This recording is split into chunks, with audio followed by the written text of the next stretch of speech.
질보다는 양과 질 그리고 짬밥. 신규 블로거라도 충분히 상위 노출이 가능하다는 것. 변화된 네이버 블로그 로직. 어떤 변화가 있었는지 동 실장님 알려주세요.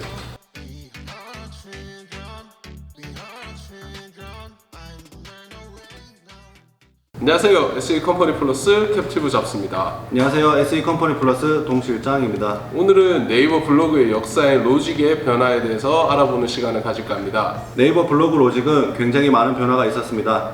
과거의 네이버 블로그는 저품질의 글이 도배되었던 시절이 있었으며 검색 결과 역시 굉장히 별로였는데요. 하지만 세 번의 로직 변화를 통해 상위 노출되는 블로그의 품질이 많이 개선되었습니다. 변화된 네이버 블로그 로직. 어떤 변화가 있었는지 동 실장님 알려주세요.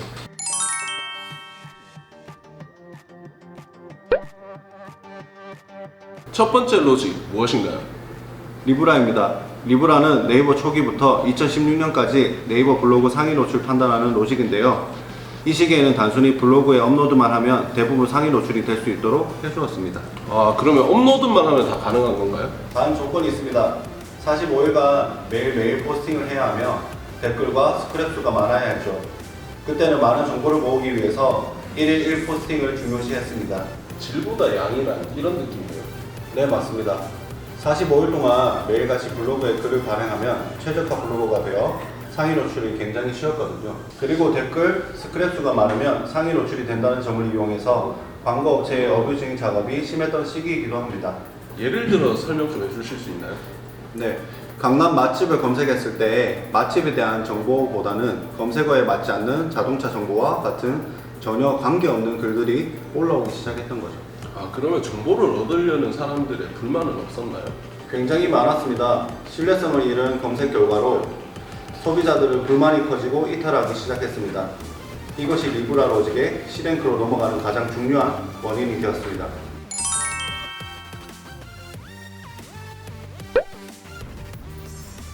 앞에서 C랭크라고 하셨는데 C랭크 로직은 어떤 로직인가요? C랭크의 C는 크레디터의 C를 뜻합니다. C랭크의 기준은 무엇일까요? C랭크는 얼마나 한 분야의 글을 오랫동안 써왔느냐가 상위 노출의 기준이 됩니다. 네이버는 2016년 7월부터 C랭크 알고리즘을 발표하였고 각 분야별 전문 블로그들이 성장하는 시기가 되었는데요. 이때 IT, 요리, 맛집과 같은 전문 크리에이터들이 대거 등장하게 됩니다.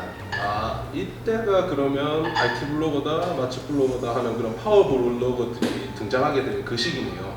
네, 맞습니다.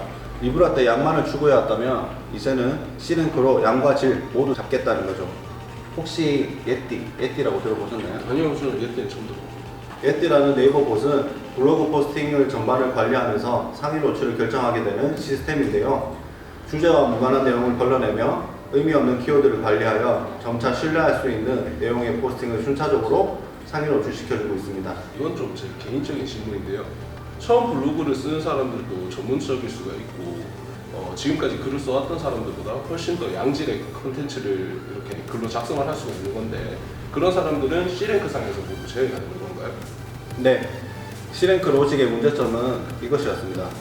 이제 시작하려는 블로거들이 아무리 좋은 정보를 노출시키고 싶어도 C랭크로 인해 네이버 봇 예띠가 탈락 시켜버렸던 것이죠. 오랫동안 한 분야의 글을 작성해 올리는 사람만 상위 노출시켜줄 뿐 양질의 신규 블로그들은 신규라는 이유로 상위 노출에 제한적이었던 시스템인 거죠.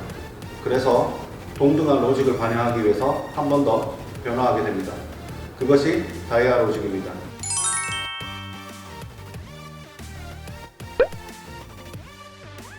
동 실장님, 다이아 로직은 어떤 로직입니까? 다이아 로직은 정말 중요하니까 꼭 기억해주세요. 2018년 다이아 로직은 C랭크에 조금 더 업그레이드된 로직이라고 보시면 됩니다. 다이아 로직은 한 포스팅에 정확한 정보와 상세한 후기 포스팅이 중요성을 강조하고 있습니다. 작성한 포스팅이 전문성을 띠고 있고 얼마나 많은 사람들이 그 포스팅을 오래 읽으면서 체류 시간이 기냐에 따라 상위 노출을 시켜준다는 것입니다. 이게 C랭크 상에서 제외되었던 신규 블로거들한테도 해당 사항이 있는 건가요? 네, 맞습니다. 새로운 블로그라도 상관없습니다. C랭크의 부족한 부분이 전문성 있는 신규 블로그가 제한되었다는 것이었는데 다이아 로직은 이 부분을 보완하였던 것입니다. 처음 리브라는 질보다는 양, C랭크는 양과 질 그리고 짬밥. 다이아는 양과 질을 가져가되 질적인 것이 충족된다면 신규 블로거라도 충분히 상위 노출이 가능하다는 것. 그래서 새롭게 블로그를 시작하시는 분들이라면 정확한 정보의 포스팅이 굉장히 중요하다는 말씀이시네요. 네, 맞습니다. 네이버 역사를 알고 로직에 대해 알아두면 포스팅을 하는데 도움이 되지 않을까 합니다. 네, 오늘도 좋은 정보 감사합니다. 동 실장님, 다음 주 예고 한번 해주시죠. 다음 주는 실전 포스팅 방법에 대해서 알아보는 시간을 가지도록 하겠습니다. 고생해주신 동 실장님, 감사합니다. 네, 고생하셨습니다.